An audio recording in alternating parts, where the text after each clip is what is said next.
Okay, kiln firing results. Some good, some bad. This is in the bottom of the kiln. It's feldspar over Temmaku glaze. That was in the bottom. This one here is quite nice. This is a celadon over that iron slag and slip bottle I'll put in. That was at the top of the kiln. We've got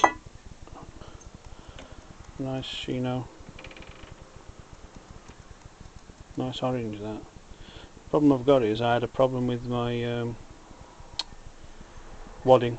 For some reason it's decided to stick, so there's chunks missing out at the bottom of these nice pots, so they're ruined.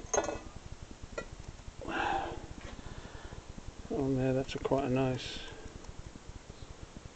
little tea caddy.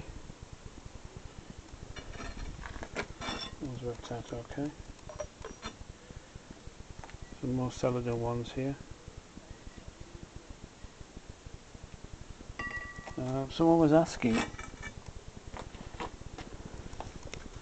I had a comment in the last video about the third firing about whether or not the little amount of wood I put in has an effect. Well, it doesn't affect the fact that you put ash glaze on anything, but it affects the reduction. This one here is orange. It was in the kiln that way up on shells, so that's where the flames hit it across the top of there, and when you turn it round it goes a pale colour, so you can see the difference. From the top of the kiln, and this bit here, the top there is where the flames hit it, and underneath there is where the wood's missed it, the wood ash has missed it. So that's the difference. It all depends on what glaze you use. This is Shino glaze. That's a good example of what the wood does to the pots. If I didn't put any wood in, it would just be a pale grey colour. Okay.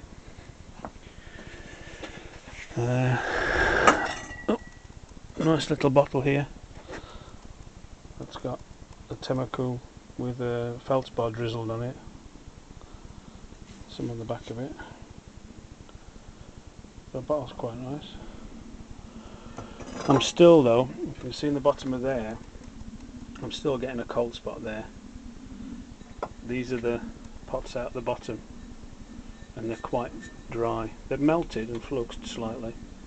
They're still quite dry and there's no reduction, so I'm going to give it one more adjustment. I'm going to move this shelf closer that way, shorten this gap here and make the flue at the end here, so the flame goes down and down that flue. See if we can't lower it. And also, a friend of mine, Jim, suggested that I put some slots in the bag wall to allow heat to get across the bottom as well. So I'm going to do that next time, and then if the fourth firing doesn't solve the bottom of the kiln getting hot, I shall just take it to bits and build another one and start again from scratch. But can't be a great deal of problem with it. It's just such a tiny kiln to get such a two cones of difference in temperature top to bottom. There's got to be a fundamental flaw somewhere that I've not figured out, so we'll get there eventually. Okay, let's give you a quick whiz around the pots out of this firing.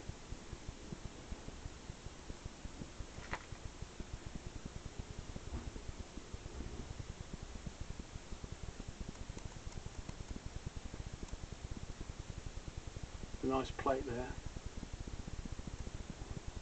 And there's the bottle there, with the wood effect on this side and the no wood effect on that side.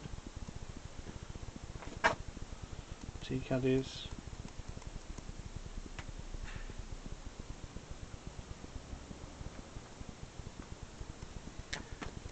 So all in all, not a bad firing.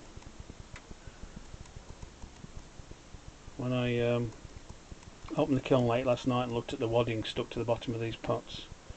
I could have cried, but you just get over it, don't you?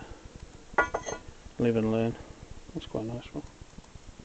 You have to live with these pots for 3 or 4 days before you, or I do, before I decide what's good and what's bad. But that's the 4th firing.